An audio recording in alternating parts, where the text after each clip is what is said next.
ఎదుటివారికి మీపై ప్రేమ ఉన్నప్పుడు గుర్తించే సంకేతాలు ఎలా ఉంటాయో తెలుసుకుందాం. 1.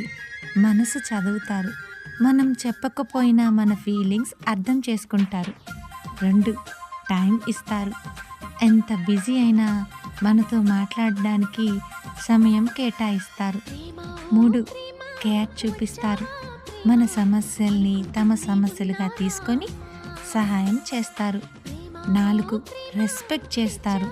మన అభిప్రాయాలను భావాలను గౌరవిస్తారు. 5. కన్సిస్టెన్సీ ఉంటుంది. ఒకరోజు ప్రేమగా మరో రోజు నిర్లక్ష్యం చేయడం కాకుండా ఎప్పుడు ఒకేలా ఉంటారు. ఇవన్నీ మీకు ఎదుటివారిలో కనిపిస్తే వారు మిమ్మల్ని ఉన్నతంగా గొప్పగా ప్రేమిస్తున్నట్టు మీరు భావించవచ్చు కాదంటారా?